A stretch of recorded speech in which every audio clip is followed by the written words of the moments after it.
saya Mesalina Yulianti, CGP Angkatan 11 dari SD Negeri 5 Pasinggangan, Kecamatan Banyumas, Kabupaten Banyumas. Hari ini saya di sini bersama Pak Kepala Sekolah saya, Bapak Trio Mauludiono. Selamat siang Pak Trio. Selamat siang Bu. Bagaimana kabarnya hari ini? Alhamdulillah sehat Bu. Pak Trio, saya mendapatkan tugas dari CGP untuk mewawancarai seorang pemimpin, yaitu kepala sekolah saya sendiri. Nah, dalam tugas demonstrasi kontekstual ini nanti saya akan memberikan beberapa pertanyaan kepada Pak Trio. Mungkin saya bantu sebisa saya menjawab pertanyaan dari Ibu. Langsung saja nih Pak Trio. Selama ini bagaimana Bapak dapat mengidentifikasi kasus-kasus yang merupakan dilema etika atau bujukan moral? Ibu, terima kasih. Jadi selama ini yang saya hadapi, masalah yang saya hadapi, pertama saya analisis dulu. Apakah dari masalah itu termasuk masalah yang benar lawan benar atau benar lawan salah? Kalau masalahnya benar lawan benar berarti itu merupakan dilema etika. Kemudian kalau yang benar lawan salah itu adalah bujukan moral. Jadi kalau bujukan moral itu sudah di luar kita lah. Sedangkan kalau kita biasanya itu adalah benar lawan benar yang butuh perhatian lebih lanjut. Kemudian selama ini bagaimana Bapak menjalankan pengambilan keputusan di sekolah Bapak, terutama kasus-kasus di mana ada dua kepentingan yang sama-sama benar atau sama-sama mengandung nilai kebajikan? Baik Bu, jadi selama ini adalah saya menjalin komunikasi kepada pihak yang terlibat. Kemudian yang kedua adalah komunikasi dengan orang yang dekat dengan yang terlibat. Kenapa saya melibatkan orang yang dekat? Karena biasanya orang yang dekat dengan yang terlibat itu kan biasanya dihormati lah. Jadi nanti kita bisa dia lebih mengenal dia, ada informasi dari kita lebih mudah untuk mengambil keputusan. Jadi intinya kita mencari informasi dulu seperti apa, kemudian mengkomunikasikan dengan orang yang terdekat dengan beliau seperti itu, yang punya bermasalah seperti itu.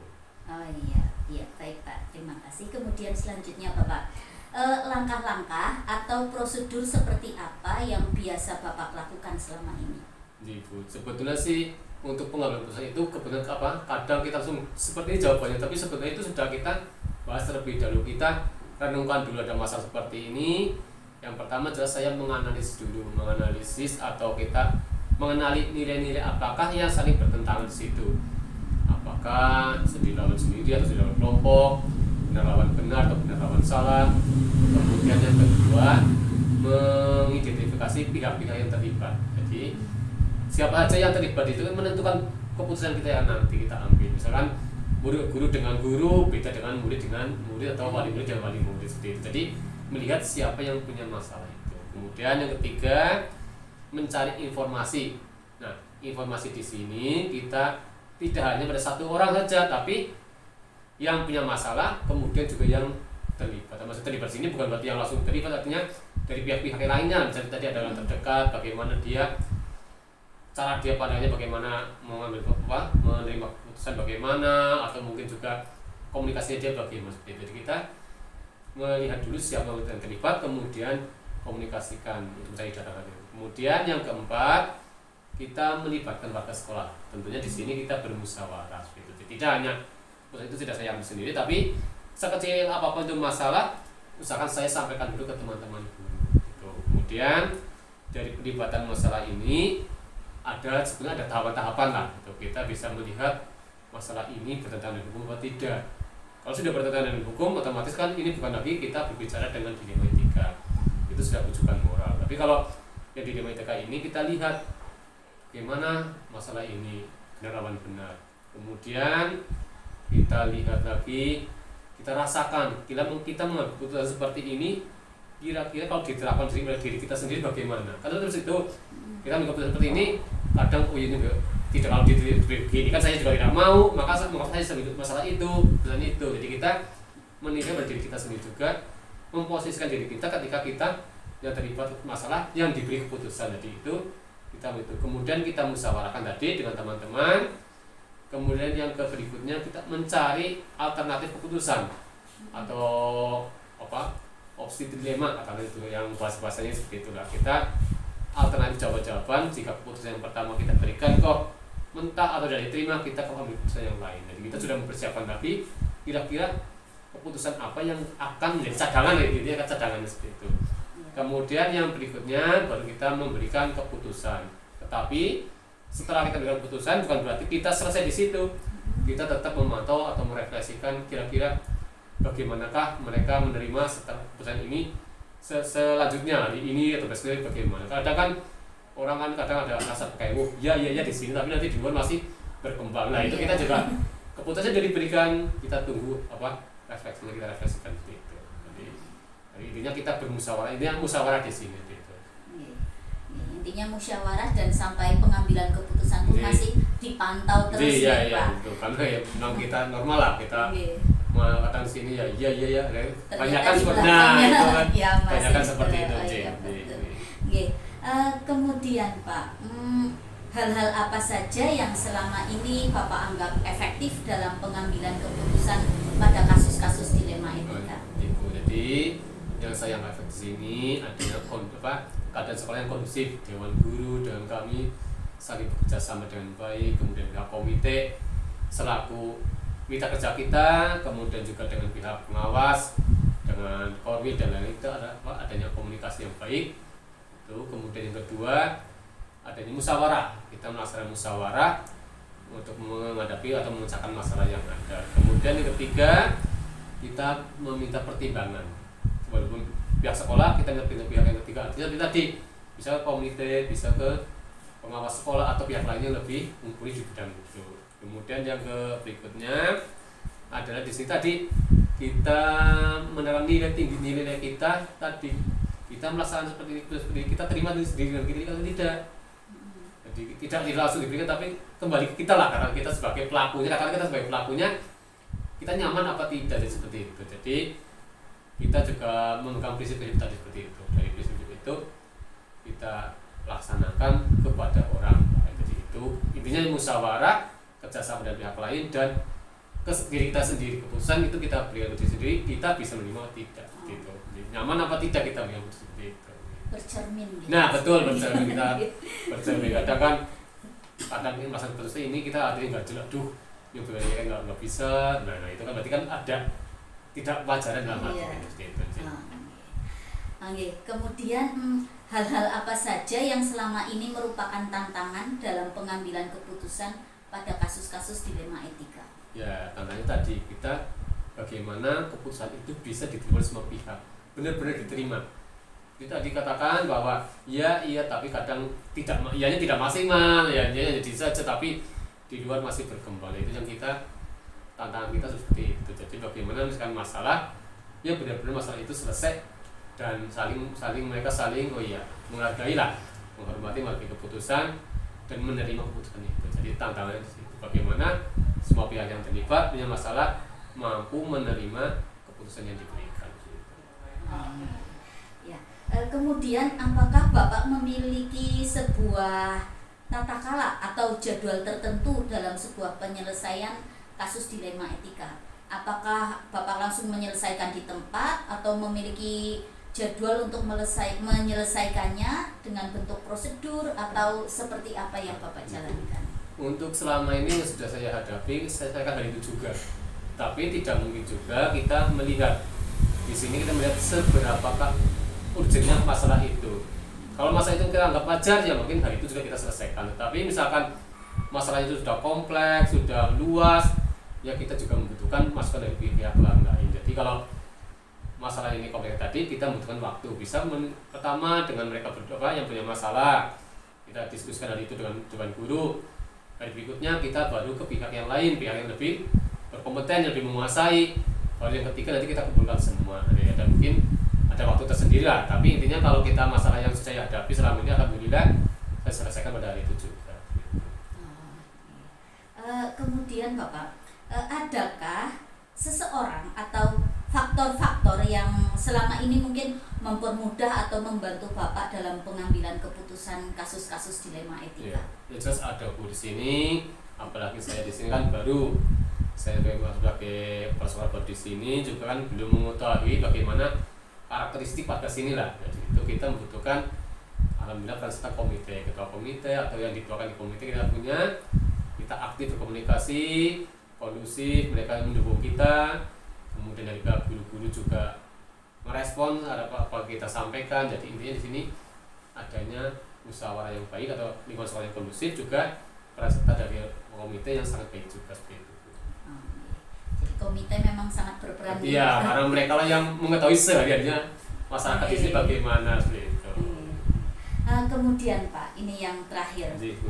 Dari semua hal yang telah disampaikan oleh Bapak, pembelajaran apa yang dapat Bapak petik dari pengalaman selama ini mengambil keputusan dilema etika?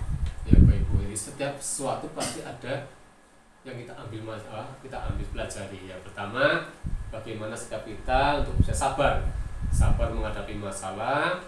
Kemudian kita jadi berpikirnya kita bertambah luas, tidak langsung, kalau tidak berpikir pendek lah, tapi langsung ini tidak, tapi bagaimana kita menyelesaikan masalah dengan alternatif jawaban, sehingga kan kita berkembang terus berpikir begitu seperti itu.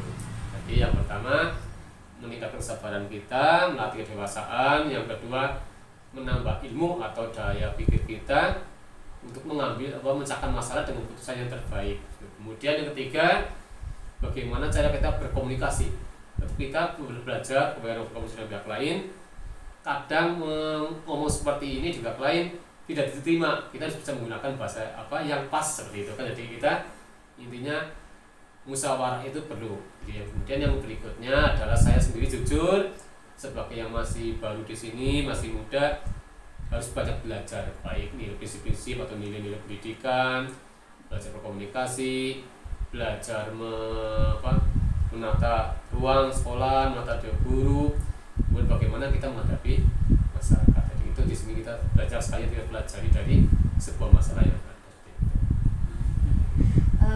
Ya, menarik sekali Pak Trio, ini saya juga jadi mendapatkan banyak ilmu dari sama-sama yang disampaikan oleh Pak Trio.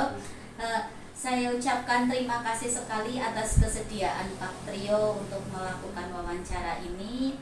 Semoga Pak Trio selalu sukses dalam memimpin sekolahan ini dan berhasil membawa sekolahan ini menjadi sekolahan yang terdepan. Amin. Sama-sama Bu, kita dulunya kerjasama lah kita tukar pengalaman sebagai untuk merekatkan tadi komunikasi kondusif, sehingga kita bisa cita-cita kita bersama sebagai warga sekolah sini untuk memajukan sekolah yang lebih baik lagi. Amin. Terima kasih sekali Pak Sama-sama, Trio. Bu. Saya akhiri perbincangan kita hari ini. Semoga sehat selalu. Amin. Sukses saya juga untuk Bu Mesa. Amin. Baik, demikian percakapan saya dengan Pak Trio selaku Kepala Sekolah SD Negeri 5 Pasinggangan. Semoga bermanfaat bagi kita semua. Saya akhiri, billahi taufik wal hidayah. Wassalamualaikum warahmatullahi wabarakatuh.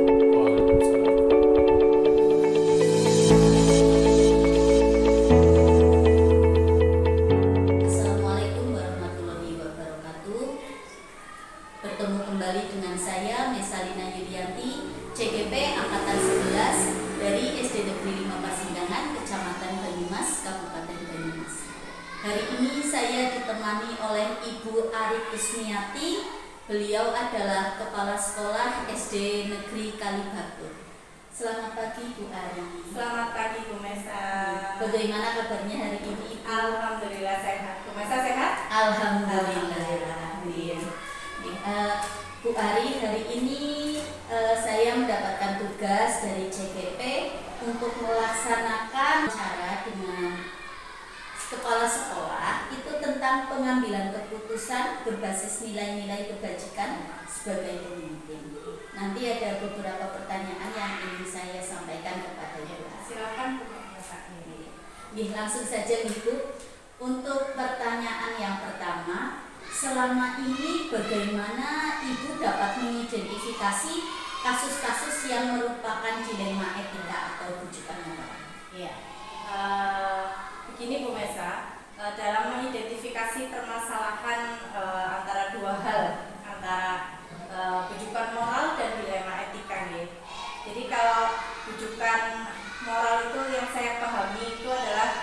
suatu hal yang pertentangan antara benar dan salah. Jadi untuk dilema etika sendiri adalah suatu permasalahan yang seolah-olah keduanya benar seperti itu. Jadi menurut saya ya bagaimana cara kita untuk menentukan nilai tersebut, menentukan nilainya. Dan menurut saya lebih susah yang dilema etika seperti itu. Jadi ditentukan dulu nilainya itu merupakan yang dilema etika atau bujukan. Betul. Kemudian selanjutnya Ibu, selama ini bagaimana Ibu menjalankan pengambilan keputusan di sekolah Ibu, terutama untuk kasus-kasus di mana ada dua kepentingan yang sama-sama benar atau sama-sama mengandung nilai kebajikan. Berarti kalau bisa disimpulkan itu adalah permasalahan dilema etika nih Bu. Iya. Sebagai pemimpin ya tentu saja kita harus mengidentifikasi permasalahan tersebut terlebih dahulu. Apakah kasus tersebut berada dalam bujukan moral atau dilema etika seperti itu. Selanjutnya ada beberapa hal yang bisa kita lakukan untuk dapat mengambil keputusan, yaitu diantaranya dengan menggunakan 4 paradigma Bu Mesa. Ya, paradigma individu lawan kelompok, paradigma keadilan lawan kasihan, kemudian paradigma kebenaran lawan kesetiaan, dan paradigma jangka pendek lawan jangka panjang. Untuk selanjutnya kita juga bisa menggunakan 3 prinsip pengambilan keputusan, yaitu prinsip berbasis rasa peduli, berbasis peraturan, dan berbasis hasil akhir. Untuk selanjutnya kita bisa menggunakan 9 langkah pengambilan keputusan. Seperti itu Bu. Gitu. Hebat sekali Bu, bagus sekali langkahnya. Kemudian ini Bu, yang selanjutnya langkah-langkah atau prosedurnya seperti apa yang biasa Ibu lakukan selama ini? Untuk langkah-langkahnya seperti yang tadi sudah disampaikan, bahwa untuk menyelesaikan atau pengambilan keputusan itu bisa diambil menggunakan 9 langkah pengambilan keputusan. Tentu saja yang pertama kita mengenali dulu ya, mengenali nilai apa yang bertentangan dalam situasi tersebut. Setelah itu kita bisa menentukan siapa saja yang terlibat dalam hal tersebut.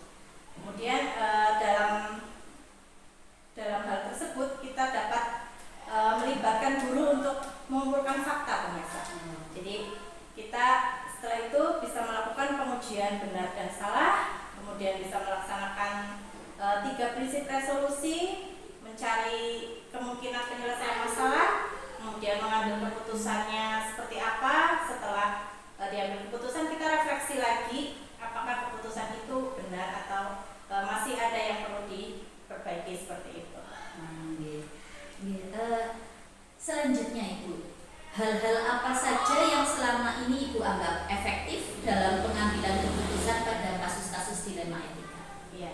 Jadi ketika kita berhadapan dengan masalah dilema etika, menurut saya hal yang paling efektif, yang cukup efektif nih dalam pengambilan keputusan pada kasus dilema etika adalah menggunakan 3 prinsip yang sudah saya sampaikan tadi, yaitu berpikir berbasis hasil akhir, ada pada peraturan, kemudian mengutamakan rasa peduli Bu Mesa. Nah, kemudian juga memperhatikan dampak jangka panjangnya. Itu juga merupakan hal yang efektif. Nah, selain itu seringkali saya juga melakukan diskusi dengan guru dan pemangku kepentingan di sekolah untuk menyelesaikan permasalahan, karena kita di sekolah tentunya tidak bisa melangkah atau mengambil keputusan sendiri seperti itu. Kemudian Ibu, hal-hal apa yang selama ini merupakan tantangan dalam pengambilan keputusan pada kasus-kasus dilema etika? Iya, menurut saya untuk dilema etika itu adalah permasalahan yang memang agak sulit ya Bu Mesa. Jadi untuk memutuskan ya, karena hal tersebut sama-sama benar seperti itu. Jadi tantangannya kita kembalikan lagi pada nilai-nilai yang kita pegang teguh dan aturan yang berlaku, serta tidak lupa pada kepedulian terhadap sesama juga harus kita pertimbangkan seperti ini. Kemudian Ibu, apakah Ibu memiliki sebuah tata kelola atau jadwal tertentu dalam sebuah penyelesaian kasus dilema etika? Apakah Ibu langsung menyelesaikan di tempat atau atau memiliki sebuah jadwal untuk menyelesaikannya, bentuk atau prosedur seperti apa yang Ibu laksanakan? Ya, jadi kalau untuk masalah waktu itu tergantung pada seberapa penting untuk penyelesaian masalah itu. Jika misalkan penting atau urgent ya bisa kita selesaikan saat itu juga. Tetapi jika itu melibatkan pihak lain gitu, bisa kita tunda dulu sampai dengan benar-benar kita bisa duduk bersama seperti itu sehingga mendapatkan solusi yang terbaik itu setelah kita berdiskusi dengan banyak pihak seperti itu. Oke. Berarti tergantung pada Masalahnya. Kemudian adakah seseorang atau faktor-faktor apa yang selama ini mempermudah atau membantu Ibu dalam pengambilan keputusan dalam kasus-kasus dilema etika? Iya. Karena saya di sini sebagai pimpinan di sekolah, jadi otomatis yang membantu adalah rekan-rekan guru. Rekan-rekan guru untuk membantu saya untuk mengumpulkan fakta, untuk mengambil keputusan seperti itu, sehingga seperti yang tadi disampaikan bahwa kita tidak bisa mengambil serta-merta mengambil keputusan sendiri, tapi juga kita butuh masukan dari orang lain untuk mendapatkan keputusan yang lebih baik seperti itu, yang terbaik untuk semuanya. Kemudian ini yang terakhir Ibu. Dari semua hal yang telah disampaikan, pembelajaran apa yang dapat Ibu petik dari pengalaman Ibu mengambil keputusan dilema etika? Iya, jadi untuk pengalaman saya dalam menyelesaikan masalah dilema etika itu banyak sekali hal-hal yang bisa saya petik.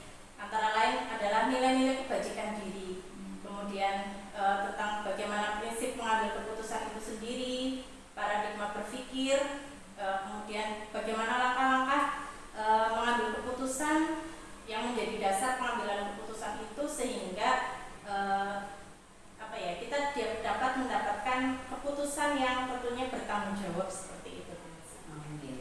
Yang tepat untuk semuanya. Oke Bu Ari, ini saya mendapatkan banyak sekali ilmu hari ini dari Ibu. Terima kasih sekali. Saya mengucapkan banyak terima kasih atas waktu yang telah Ibu berikan. Sama-sama. Kemudian saya mohon maaf jika ada perkataan yang mungkin kurang berkenan di hati Ibu. Sama-sama Bu Mesa. Demikian wawancara saya bersama Ibu Ari Kusmiati, Kepala Sekolah SD Negeri Kalibator. Semoga bermanfaat bagi kita semua. Saya akhiri. Billahi taufiq wal hidayah. Wassalamualaikum warahmatullahi wabarakatuh.